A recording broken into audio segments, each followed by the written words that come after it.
Hello everybody, today's video, VR to FWGlockGuy. He's done an open tag and he wants us to show and tell to answer a couple of questions. First one being, what's your sharpest knife? And the other one being, what's your favourite blade steels? Now, he did say that this tag had gone round about a year ago, and I vaguely remember it myself. So it might be that I've already covered some of this ground, if not all of it, in a previous video. If I have, well, at least this time round, the picture quality and the sound quality should be a little bit better. So let's get stuck in. Okay, so the first question, what's your sharpest knife? I'm going to split that into two sections. The first section, I'm going to look at what's your sharpest factory edge, and these I think are the ones to look at. We'll start with the fixed blade. This is the Mora Scout 39. I'll just move the two folders out of the way for a moment. And it isn't this specific knife that I want to talk about, but this is representing all Moras and the Mora factory Scandi edge, because I think for the money, for what you pay and for the build quality you get, I think the Mora edge is pretty much the first reference standard that most people come across. There's lots of factory edges around. Different companies will use different grinding wheels, they'll use different grinds, they'll use different degrees of quality control. But I haven't had a Mora yet that wasn't razor sharp. This isn't quite a factory edge, it's done a little bit of work. And one thing I'll get in straight off is that although I do keep some of my knives as pretty as possible, they all get a little bit of use when I first get them. Some of them get more use, some of them stay in use. But even the ones that I'm going to keep as pretty get a little bit of use, because I think it's important to understand the knife you've bought, what it can do and what you can do. So the first thing for most people, I would say, as a quality, reliable, every time you buy one, sharp edge is the Mora Scandi edge. And for a long time that I thought was as sharp as a factory edge gets. Then we've got this one here, FWG U1. Slip joint, just about UK legal. The backspring isn't as strong as I would like. Given how chunky the handle is and how chunky the blade steel is, that backspring could be a lot stronger. But when this one came out of the box, it was extremely impressive indeed. A very clean cut, no raggedy edges on the paper. And what I found amusing was in with the knife and the pouch, there was a little strip of FWG branded sticking plasters, which shows their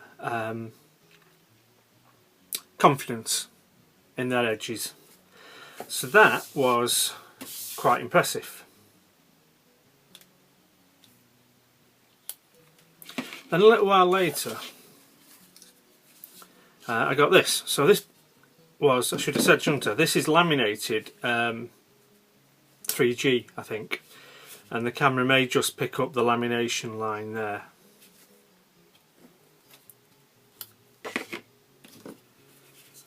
Then we've got the Italian Mazzarin, the Mazzarin Atti, which is an absolutely beautiful knife, and this is one of the ones that I try and keep as nice as possible. It's had its little bit of use, but I've tried not to scratch it up, and I've not done anything to the factory edge. This is S35VN, and this is frighteningly sharp. Way sharper than the felt niven, and it's way sharper than any Mora out of the box. Ooh. And this is by far the sharpest factory edge I've come across. It cost me £80, and when you look at the fit and finish, the design, the materials, I think it's worth twice that. I really do. So those are the Sharpest factory edges. I'll come back with part 2 in a second. So for part 2, what's your sharpest knife? I'm going to have a quick look at a couple of knives where they haven't had the factory edge for quite some time. And so I think really these are the sharpest knives I've got where I can claim that it's my edge that's been put on them. On this old Opinel, don't know if you can see where there's a little step there right at the edge of the blade. Over the years the edge has gone a bit wavy through sharpening and different sharpening stones and bits and bobs.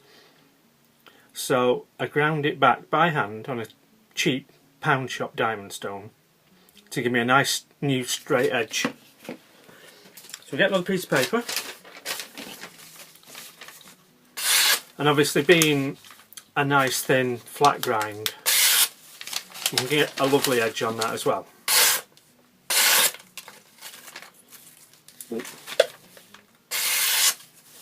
Once you get to a certain level of sharpness, sorry about that, I had a phone call. Well, I say phone call, it rang, there was no caller ID, and they didn't leave a message, so they can fuck off. Now, as I was saying, you reach a point where the cut in the paper is completely smooth to the naked eye, and it feels like the paper's hardly there. And to detect any increase in sharpness, you're basically going off how quiet the cut is. Which brings us to the clipper. This is probably the sharpest edge knife I've got where it's my edge. This has been used and abused and polished and used again and sharpened and experimented on. And the edge is back to, well, I say back to sharpness, it's well above the standard Mora edge out of the box, even though I've praised the Mora edge. So those two are the knives where, my sharpest knives where it's my edge, not the factory edge. And in the next part we'll look at favourite blade steels. So the first two knives are knives with where the blade steel has a very good reputation, but I only have one knife in each steel, and so I can't say it's a favourite because my experience is limited. We've got the Mazarin Atti that we looked at earlier, S35VN, the sharpest factory edge knife I've ever seen, by far, amazing edge. But as I say, it's the only S35VN knife I have, so it gets an honourable mention, but it's not one of the main ones. Similarly, the Tanto 200 by GI Custom, the 01 tool steel. Everybody knows 01 tool steel, and this is a lovely, lovely knife. Definitely one of the stars of the collection, but it's the only one I've got in 01. It could be, it's just that George got his heat treat absolutely spot on. It may be that 01 isn't always this good. I don't know, because I've only got this one. This one is an absolute star. So an honourable mention for 01. but again, I have limited experience. The ones we're going to look at for actual recommendations are going to be Victorinox blade steel, RWL34, 12C27 and 1095 carbon. So we'll just make a bit of room. Start off with Victorinox. Their proprietary stainless steel, can't remember the name, it's 1.4142135 or something. A lot of people slag it off. They say it doesn't keep an edge. I don't agree with that. I've never seen it on a big knife, but for a small blade, a pocket knife blade, a slicer, it's brilliant. To say it's not up to the job is just bollocks. What I tend to do with a new blade is just strop on the little bevel. That'll keep the Victorinox edge lovely and sharp.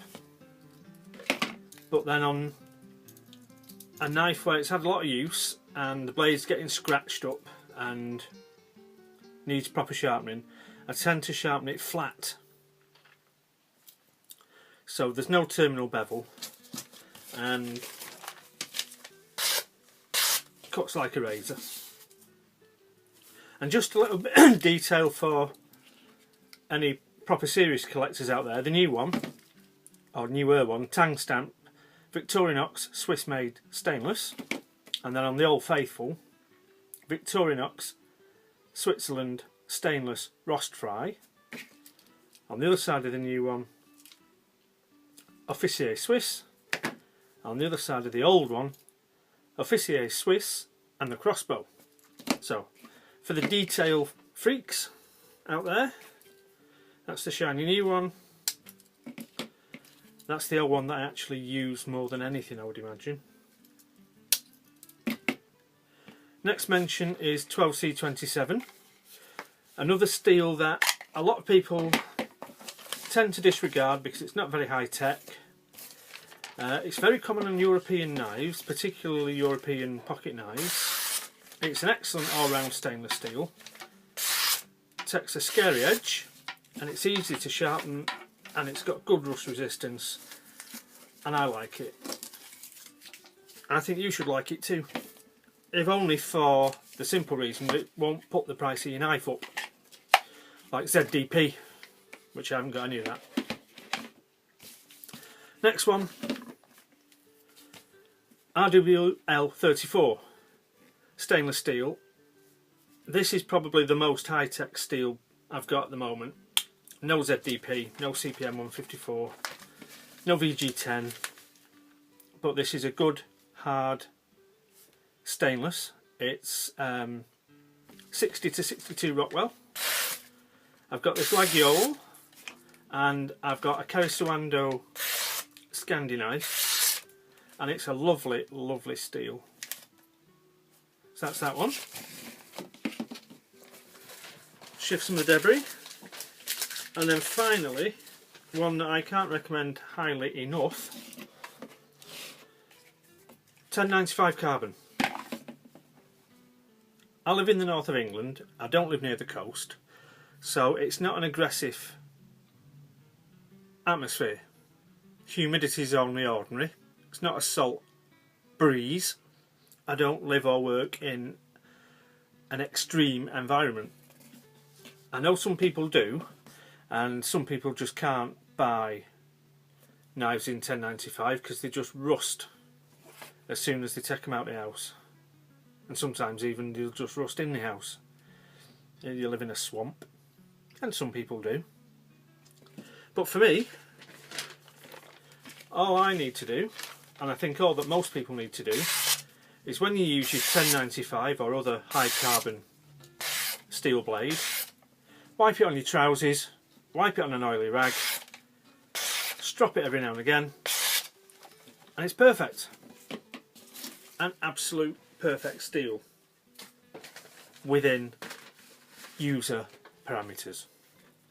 So those are my recommendations for my favourite blade steels. We've got the Victorinox proprietary stainless, 12C27, RWL34 and a good high carbon 1095 for example. So that's my VR2 Fort Worth GlockGuy. Hope you found that interesting and thanks for watching. See you next time.